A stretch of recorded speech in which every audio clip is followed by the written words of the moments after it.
Hello students, तो ये probably last lecture होगा इस क्वेश्चन पेपर का।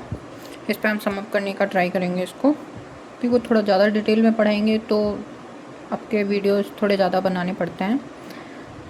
आई होप आप समझ रहे होगे। और एमपी का पैटर्न ऐसा रहता है, अगर आप में से कोई भी एमपी का एग्ज़ाम कोई भी देना चाहते हो, कि अगर उसने एक क्वेश्चन दिया हुआ है तो उससे रिलेटेड ऑप्शन से या फिर क्वेश्चन से ही वो दूसरा पेपर भी बना लेते हैं। बहुत सारे क्वेश्चन आपने ऐसे देखे होंगे ना अभी।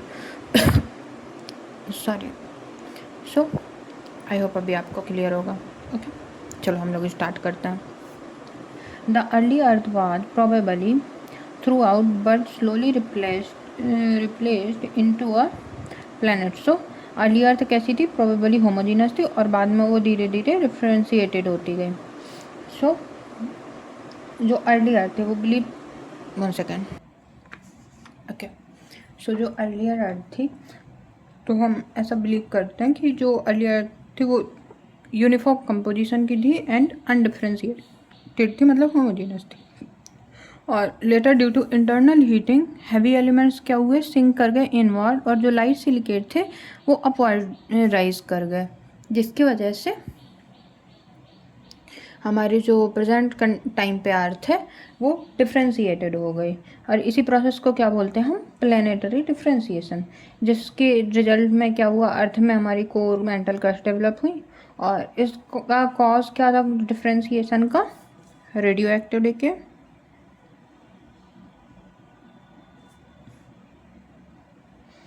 Decay, accretional heat,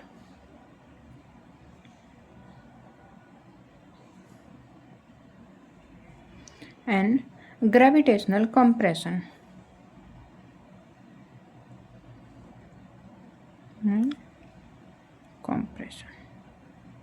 okay, so ये हो गया हमारा कि हमारी जो अर्लियर अर्थ थी वो होमोजीनस है, और जैसे जैसे वो उसकी एज बढ़ती गई और प्रेजेंट कंडीशन में आई तो वो डिफ्रेंशिएटेड हो गए। नहीं, ring of fire, world's most active volcano are located in that belt which circumscribe. So ring of fire किसको सर्कमस्क्राइब करती है? ये हमें करती है पैसिफिक ओशियन को। अब रिंग ऑफ फायर क्या है? तो ring of fire major tectonic belts है अराउंड द पैसिफिक ओशन, जो कि करेक्टराइज करता है active volcano,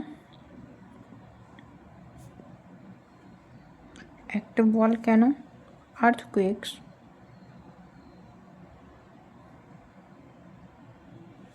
and subduction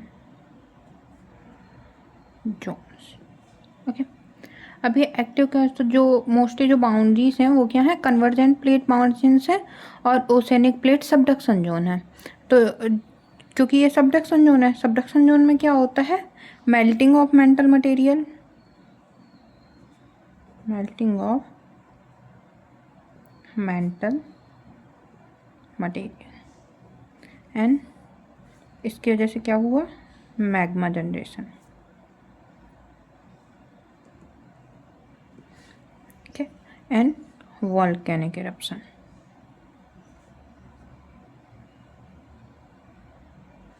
okay, so इसकी वजह से रिंग ऑफ फायर डेवलप हुआ। अब जो रिंग ऑफ फायर है वो मोस्टली कौन कौन से कंट्रीज़ को कवर करता है? जापान, इंडोनेशिया, चिली, और यूएसए का west coast, Philippines, New Zealand. And 75% of world's active volcano में इस पे मिलते हैं, एंड 90% ऑफ अर्थ के इस बेल्ट में आते हैं। अदर ऑप्शन है तो इंडियन ओशियन है, जैसे तो इंडियन ओशियन में कुछ वॉल्केनिक एक्टिविटी करती है एग्जिस्ट, बट वो रिंग ऑफ फायर नहीं होती है। अटलांटिक इसमें मोस्टली डाइवर्जेंट बाउंड्रीज हैं, पैसिफिक में कन्वर्जेंट है तो हो जाएगा। आर्कटिक में क्या है? लिमिटेड वॉल्केनिक एक्टिविटी देखने मिलती है हमें, सो पैसिफिक हो जाएगा।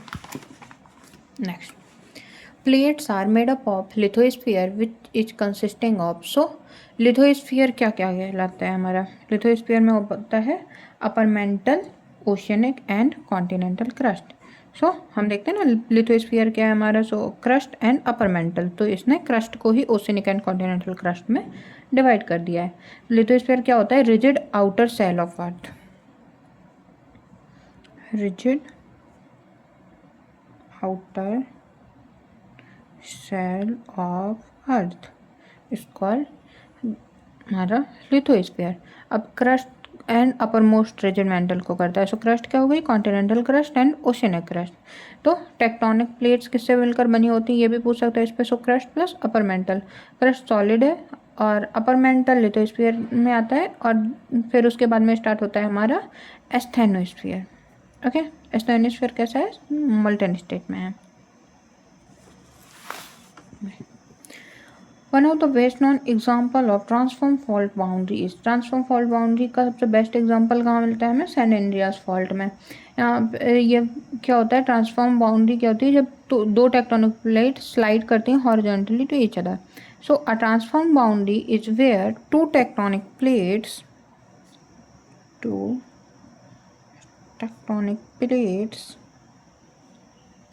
slide horizontally past each other. Okay, and characteristics: strike slip movement, frequent earthquake and no crust creation. So San Andreas कहाँ पर लोकेटेड है, कैलिफोर्निया में। और बाउंड्री, एक बार इसकी बाउंड्री भी पूछी गई थी, तो ये बाउंड्री किसके बीच में बनाता है, पैसिफिक प्लेट, किससे मिलकर बना है, Pacific plate and North American plate.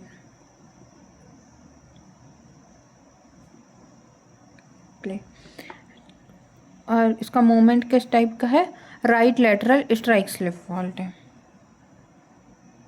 Right lateral strike slip fault. Okay, divergent में क्या होता है, अलग अलग प्लेट बाउंड्रीज अगर हम देखें तो डाइवर्जेंट में क्या होता है, प्लेट मूव्स अपार्ट, कन्वर्जेंट में प्लेट कोलाइड, ट्रांसफॉर्म में plate slide each other. Okay, next देखते हैं। नेक्स्ट है the theory of geomorphic cycle was first proposed by, so first geomorphic cycle किसने दी थी, तो जियोमॉर्फिक साइकिल या फिर cycle of erosion, cycle of erosion. तो विलियम मॉरिस डेविस ने, इन्होंने एक्सप्लेन किया लैंडस्केप एवोल्यूशन को इन स्टेज अंडर प्रोलॉन्ग्ड, जो इरोजन है प्रोलॉन्ग्ड इरोजन में दिया था। इन्होंने डिवाइड किया youth, maturity and old stage में। यूथ में क्या होगा, deep valley, steep slope, waterfalls. Mature में wider valley and reduced relief. Old stage nearly flat peneplain. Basic idea जो इनका क्या था कि लैंडफॉर्म इवॉल्व होते हैं through upliftment, river erosion, gradual reduction of relief. And इनके अलावा भी कुछ लोगों ने दिए थे, जैसे पेंक ने, हैक ने एंड किंग ने। ओके, अब अल्फ्रेड वेगनर, इन्होंने क्या दिया था, he propose continental drift theory, continental drift. तो जो विल्सन ने क्या दिया, तो इन्होंने दिया था प्लेट टेक्टोनिक कंट्रीब्यूटर थे ये, प्लेट टेक्टोनिक के बारे में बताया इन्होंने हमें काफ़ी सारी चीज़ें। रिक्टर, इन्होंने अर्थ के स्केल दी।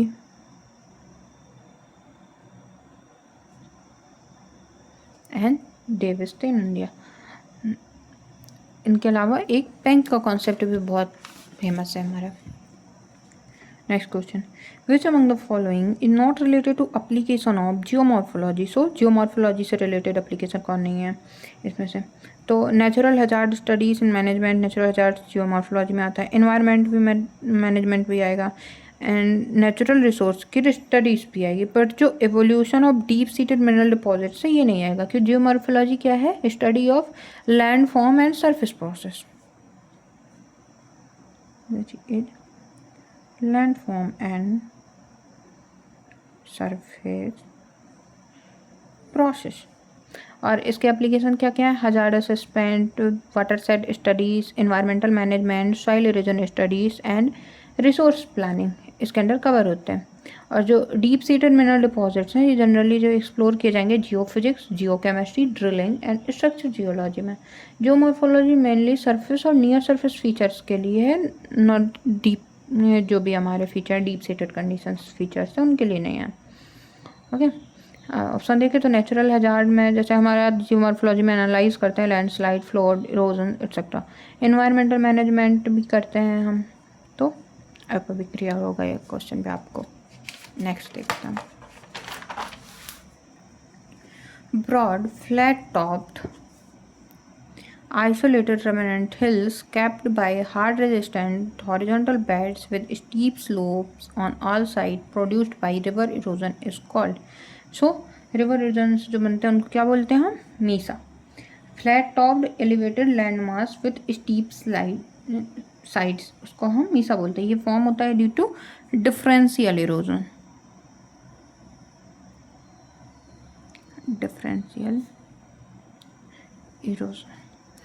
इन्होंने बताया कि हार्ड रेजिस्टेंट रॉक्स है उनका रेमिनेंट है और हॉरिजॉन्टल बेड थे तो उन्हीं का डिफरेंशियल इरोजन हुआ. एंड रिवर इरोजन होता है जब horizontally bedded rocks. So river erosion in horizontally bedded rocks. Okay. Mesa और बट्टिस में थोड़ा डिफरेंस हो सकता है. तो मीसा जो है वो लार्जर होता है और बट्टिस स्मॉल होता है. टॉप फ्लैट टॉप होता है ब्रॉडर और इस पर जो ब्यूट बोल सकते हैं इस पर नैरो फ्लैट टॉप होता है. अब इसके फॉर्मेशन की प्रोसेस क्या होती है कि हॉरिजॉन्टल सेडिमेंट्री रॉक एग्जिस्ट कर रही थी. हॉरिजॉन्टल सेडी रॉक एग्जिस्ट कर रही है. उसके बाद में रेजिस्टेंट कैप रॉक है जो वो अपर सरफेस को प्रोटेक्ट करती है. So resistant cap rock protect upper surface. Softer rock से इरोड हो जाएगी. So softer rock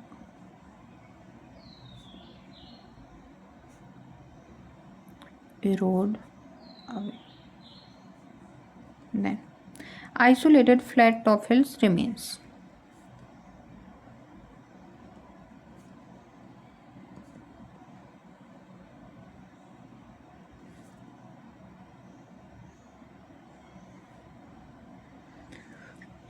Okay, sorry. So butte क्या होगा? ये सिमिलर है but smaller and narrower size है. मीसा एग्जैक्ट डेफिनेशन हो गई. हॉगबर्ग क्या होता है? रिजिड फॉर्मेशन होता है by the steeply dipping strata. Cuesta क्या होता है? रिजिड होती है with gentle slope and steep scarp slope. और ये बनते कैसे हैं? अलग अलग टाइप्स के कुछ लैंडफॉर्म अगर हम देखें जैसे ये है, इस पर ही दिया हुआ. अच्छा नीचे वाला क्वेश्चन नहीं पढ़ा, सॉरी. ये इस पे अलग अलग जो लैंडफॉर्म है वो दिए गए हैं जो हमारी में इनकी वर्किंग एजेंसी है जो जियोलॉजिकल एजेंट्स हैं उनमें है. यारडांग. यारडांग किस पे होता है? रिवर. 3 का ए पहले ही ऑप्शन से हमारा ये मिल गया. सो बी का क्या होता है? ड्रोमलिन किस पे बनते हैं? ग्लेशियर पे बनते हैं. गॉर्जेस रिवर पे बनते हैं. एंड चेवरॉन्स अंडरग्राउंड वाटर या फिर कास्ट टोपोग्राफी में डेवलप होते हैं. तो ये हो गया. यार्डंग क्या होता है? स्ट्रीमलाइन रिड्स होती है formed in desert by wind abrasion and deflation. Drumlins elongated glacial hills formed beneath moving glaciers. Gorges rivers form होता है deep narrow valley produced by river down cutting. Caverns underground water की वजह से होता है due to dissolution from ground water and karst processes. Okay, I hope clear होगा. फिर next देखते हैं. Depression on the ground in the karst regions formed by the solution of the underlying carbonate rock or by the collapse of a cave roof are called. So by the collapsing of cave roof क्या बनता है? बनता है sinkhole. Karst topography वो mainly develop कहाँ पे होती है? देखो, सो डेवलप होती है जहाँ पे कार्बोनेट रॉक्स हों, लाइमस्टोन, डोलोमाइट या फिर अदर कोई सॉल्युबल रॉक्स. और अब सिंक होल क्या होता है? सिंक होल होता है a circular depression formed by dissolution और कोलैप्स. इनका फॉर्मेशन मैकेनिज्म क्या होगा कि सॉल्यूशन होगा कार्बोनेट रॉक्स का और जो केव रूप होगी वो डिसॉल्व कर जाएगी या कोलैप्स कर जाएगी. कैरेक्टरिस्टिक है कि फेनल शेप डिप्रेशन होता है. कॉमन होगा लाइमस्टोन टेरेन में एसोसिएटेड विद अंडरग्राउंड ड्रेनेज है. अब ऑप्शन देखते हैं. पॉटहोल्स. पॉटहोल्स क्या होता है? सर्कुलर इरोजन होल होते हैं इन river beds. Circular erosional holes in river beds. ब्लोल्स क्या होते हैं? कोस्टल और केव रिलेटेड एयर वाटर वेंट्स होते हैं। सो ये कहाँ बनते हैं? कोस्टल या फिर केव रिलेटेड। कैटल होल कहाँ बनते हैं? ग्लेशियल डिप्रेशन से बनते हैं from melting of ice block. Glacial depression from melting of ice blocks. Okay, next देखते हैं। नेक्स्ट है ये ड्रेनेज पैटर्न से क्वेश्चन है कि किस किस टाइप के ड्रेनेज पैटर्न होते हैं। तो सेंट्रीफ्यूगल में क्या होता है कि स्टीम रेडिएट होती है in all direction. So stream radiate in all the direction. A का 4, एक ही ऑप्शन है। देखो एक ही ऑप्शन से आपके सारे बन जाएंगे। अब डेंड्रेटिक क्या होता है? ट्री लाइक होता है। So stream look like branching pattern is called dendritic. Rectangular में क्या होता है? रेक्टेंगुलर में होता है कि वो क्रिएट करें। राइट एंगल्ड बैंड जो होते हैं वो क्रिएट करते हैं। सो सी का 1 होगा, right angle bands. And centripetal में क्या करता है? सेंटर में डिप्रेशन शो करता है। सेंट्रीफ्यूगल एंड सेंट्रीपिटल एक दूसरे का अपोजिट होता है। तो ये हो गया। अब ड्रेनेज पैटर्न क्या होता है? So arrangement of streams and river in basin. Drainage pattern, arrangement of streams and rivers in a basin।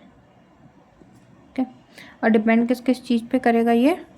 तो depend on rock type, structure, slope, geology and tectonics. Okay, centrifugal में क्या होता है? Stream flow outward from a central high area common around volcanic domes structure upland. Okay, so stream radiate in all the direction. Dendritic में होता है most common drainage pattern है tree like branching show करेगा, develop from homogeneous rock and no strong structural control, so look like tree roots और branch. Rectangular characterized by right angle bends, strong joints, fault control, develops where rock contains fractures, fault or orthogonal joints. Centripetal drainage pattern, so stream flow inward toward basin, lake or depression, common in inland basin or desert playas. Okay, so I hope we clear होगा। Next, the best evidence of assimilation in igneous rock। So assimilation process का जो example है वो किस में मिलता है? तो जीनोलिथ शो करते हैं। अब एसिमिलेशन क्या होता है? Assimilation in igneous petrology means incorporation of surrounding country rocks into magma. So assimilation means incorporating surrounding igneous rocks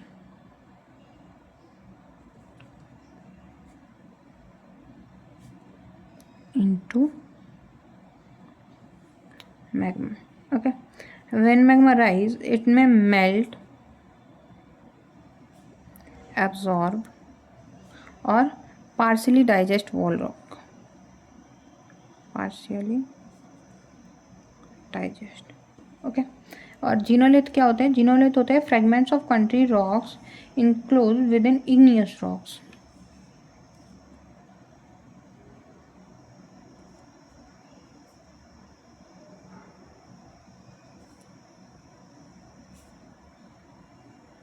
enclosed with in igneous. देखो ये होता क्या है, मान लो ये कंट्री रॉक है, यहाँ से लावा आ रहा है, वो लावा इसके ऊपर से बह के जा रहा है, तो इसको क्या किया? डिसॉल्व कर दिया। पर डिसॉल्व करने की वजह से इसका जो है हार्ड पार्ट है, मान लो यहाँ पे हार्ड पार्ट है या कोई भी अलग कंपोजिशन है, कुछ भी है, तो ये डिसॉल्व नहीं हुआ। तो ये क्या होगा? जब ये जो लावा इसके ऊपर से जा रहा था ये सॉलिडिफाई हो जाएगा, तो उस सॉलिड में इसका जो ये कंट्री मटेरियल है ये मटेरियल रह जाएगा और इस मटेरियल को बोलते हैं जीनोलिथ। और वो रॉक इनकॉर्पोरेट करने की प्रोसेस को बोलते हैं हम एसिमिलेशन। ओके, सो जीनोलिथ क्या होता है? डायरेक्ट एविडेंस होते हैं magma interaction and surrounding rocks के। जीनोलिथ हेल्प करते हैं अंडरस्टैंडिंग में magma source, termination and depth conditions को। ओके, फ्लो स्ट्रक्चर क्या इंडिकेट करता है? सो फ्लो स्ट्रक्चर इंडिकेट करता है मैग्मा के मूवमेंट को। फिनोक्रस्ट ये लार्ज अर्ली क्रिस्टल्स होते हैं। ग्लासी टेक्सचर ये इंडिकेट करता है रैपिड कूलिंग को। नेक्स्ट क्वेश्चन, इसमें आपका कोई होमवर्क नहीं दिया ना, एक क्वेश्चन का आंसर दोगे आप कि सबसे ज़्यादा ग्लासी मटेरियल वाली रॉक कौन सी होती है। Okay, pillow structure in igneous rocks igneous rock में पिलो स्ट्रक्चर किसको इंडिकेट करता है? इंडिकेट करता है सबएक्वस इरप्शंस को। पिलो स्ट्रक्चर और पिलो लावा फॉर्म कब होता है? जब लावा इरप्ट होता है अंडर वाटर जब लावा होता है। सो यूजुअली एसोसिएटेड होता है ओशियन फ्लोर से और सबमरीन वोल्केनिक से। इनका फॉर्मेशन कैसे होता है? मान लो बेसाल्टिक लावा है, वो इरप्ट हुआ अंडर वाटर और उसकी जो आउटर सेल है वो कूल्स हो गई रैपिडली, और उसके बाद में राउंडेड जो पिलो शेप मासेस हैं वो फॉर्म होते हैं। इनको बोलते हैं हम पिलो लावा। अब इनकी इंपॉर्टेंस क्या होती है? सो एंशिएंट सबमरीन इन्वायरमेंट को बताते हैं, ओशियनिक क्रस्ट फॉर्मेशन को बताते हैं एंड सी फ्लो स्प्रेडिंग को बताते हैं। और इनका मोस्टली कंपोजिशन क्या होता है? बेसाल्टिक कंपोजिशन का होगा। प्लूटोनिक क्रिस्टलाइजेशन ये कहाँ होगा? डीप अंडरग्राउंड, डीप में होगा। कॉन्टैक्ट मेटामॉर्फिज्म या मेटामॉर्फिक प्रोसेस है सबएक्वस में एग्जैक्ट कंडीशन में पिलो लावा फ्लो है। सबएरियल में होता है normal lava flow, not pillow lava flow. Okay, next, a rock is called peralkaline when. So peralkaline कब होती है? इग्नियस रॉक क्लासिफिकेशन से क्वेश्चन है। जब हमारा Al2O3 का जो कंसनट्रेशन है वो कम हो Na2O प्लस K2O कंसनट्रेशन से, सो उसको हम बोलते हैं पैराल्कलाइन। ये क्लासिफिकेशन किसके बेस पे होता है? Based on alumina saturation.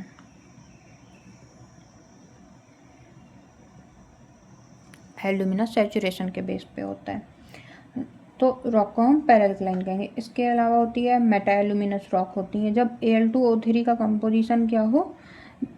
हमारा Na2O K2O से ज़्यादा हो पर लेस देन हो Na2O K2O प्लस CaO से। ओके, तो उसको बोलेंगे। एंड जो पैरा एल्यूमिनस रॉक है वो क्या होती है? Al2O3 का कंसनट्रेशन ज़्यादा होता है Na2O plus K2O plus CaO से, तो उसको बोलते हैं पैरा एल्यूमिनस रॉक। अब मिनरल जो पैराल्कलाइन में वो कॉमन कौन से होते हैं? एजिरेन एंड रिबेकाइट, ये पैराल्कलाइन रॉक्स के मिनरल हैं। तो आई होप अभी क्लियर हो गया। ये सब हम पढ़ेंगे जब इग्नियस रॉक का पढ़ेंगे, इग्नियस रॉक के क्लासिफिकेशन को, उसमें हम बहुत डिटेल में देखेंगे। Next, optic texture is characterized by quartz grain enclosed in feldspar. Direct option ही बता दें। So plagioclase lath enclose in large pyroxene crystal, तो ऐसे जो बनता है उसको बोलते हैं हम ऑप्टिक टेक्सचर। अब ऑप्टिक टेक्सचर है वो क्लासिक टेक्सचर है किसका? डोलेराइट का और बेसाल्टिक इंट्रूसिव रॉक्स का। डोलेराइट and basaltic intrusive rock.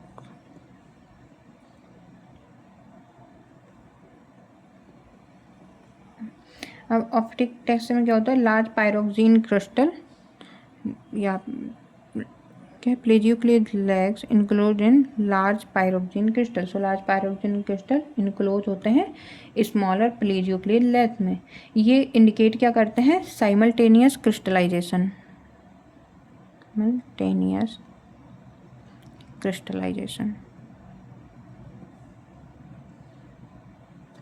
And उसको मैफिक मैग्मा कूलिंग को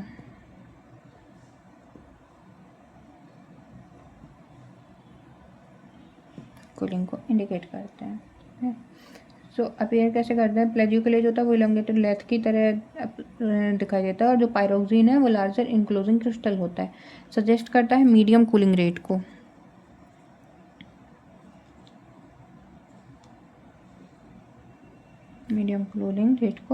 एंड हाइपरबेसल इग्नियस एनवायरनमेंट को।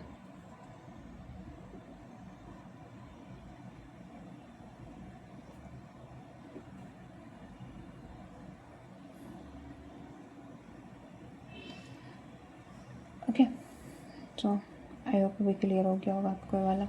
Next lecture. Snowball texture is typically observe in which type of rock. Snowball texture किस टाइप की रॉक्स में मिलता है हमें? मेटामॉर्फिक रॉक्स में मिलता है। अब स्नोबॉल टेक्सचर वो करेक्टरिस्टिक मेटामॉर्फिक टेक्सचर है कॉमनली सिस्ट एंड नीस का, schist and and specially associated होता है रोटेटिंग गार्नेट प्रोफाइरोब्लास्ट से। Rotating garnet porphyroblast. Snowball texture में क्या होता है ड्यूरिंग जो मेटामॉर्फिज्म है, तो प्रोफाइरोब्लास्ट या फिर अपन जो गार्नेट होता है वो ग्रो होता है, फिर रोटेट होता है due to deformation and inclusion tail inside. तो उनकी वजह से जो इंक्लूजन होता है वो उनके अंदर स्पाइरल पैटर्न को शो करता है। इसको ही हम बोलते हैं स्नोबॉल अपीयरेंस। ये जियोलॉजिकल सिग्निफिकेंस को दर्शाता है, इंडिकेट करता है सिंटेक्टोनिक मेटामॉर्फिज्म, सिंटेक्टोनिक मेटामॉर्फिज्म को and simultaneous deformation and mineral growth को।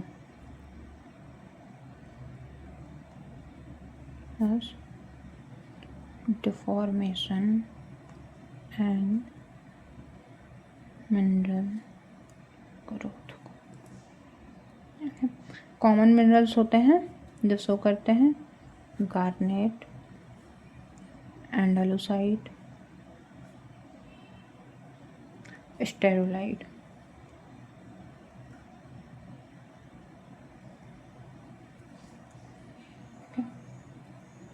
नेक्स्ट विंजेक्स index minerals are diagnostic for blue schist facies. ये जो डायग्नोस्टिक मिनरल्स होते हैं ना अलग अलग फेसिस के, आप लोग याद कर लीजिएगा, ये हर क्वेश्चन पे लगभग 1-2 क्वेश्चन तो बना ही देते हैं हर साल पे। सो इसका होता है glaucophane and lawsonite. Blue schist facies form कैसे होती है? High pressure and low temperature, high pressure and low temperature पे फॉर्म होती है, टिपिकली एट सबडक्शन जोन। इनके डायग्नोस्टिक मिनरल्स क्या होते हैं? Glaucophane and lawsonite. ग्लूकोफेन क्या है? ब्लू एम्फीबोल है।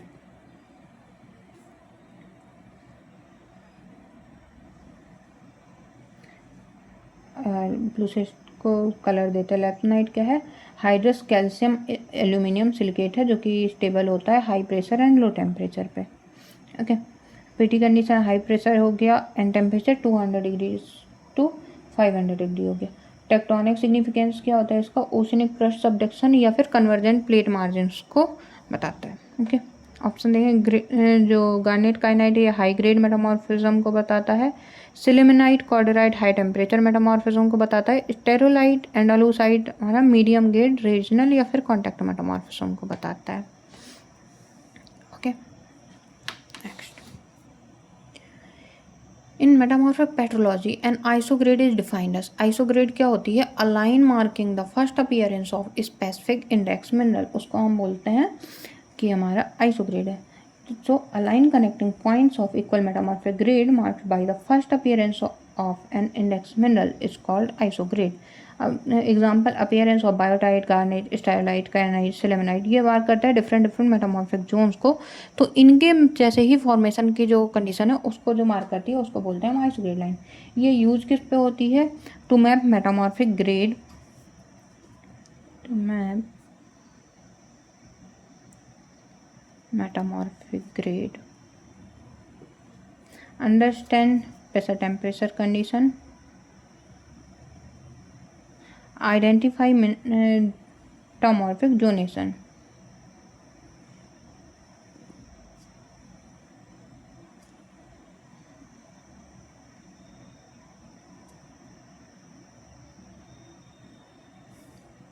Zonation. So increasing metamorphic grade क्या होता है? Chlorite, biotite, garnet, staurolite, kyanite, sillimanite तरीके से जो हमारी मेटामॉर्फिक ग्रेड है वो इंक्रीज करती है। सो आई होप आपको ये वाला जो क्वेश्चन पेपर था ये पूरा क्लियर हो गया होगा अभी। एंड चलो, thank you, very best for your examination. और आप लोग बताइएगा कि आपको कितने क्वेश्चन आ रहे थे, क्या कुछ क्लियर हुआ, वो सारी चीज़ें आप लोग थोड़ा सा ऐसे बताया गई। क्योंकि देखिए जब ऑनलाइन टीचिंग कर रहे होते हैं तो हमारे सामने कोई भी स्टूडेंट नहीं होता है जिसको हम देख के समझ सकें। जैसे अभी तक हम ऑफलाइन कोचिंग में पढ़ा रहे थे तो हमारे सामने स्टूडेंट होते हैं जिनसे हम इंटरेक्ट कर सकते हैं, बट ऑनलाइन में तो आप लोग कमेंट्स वगैरह करोगे वही समझ आता है ना कि कैसा पढ़ा रहे हैं हम, क्या समझ आ रहा है। सो आप लोग थोड़ा सा ट्राई किया करिए एंगेज करने का। Okay, so thank you so much for watching this video lecture.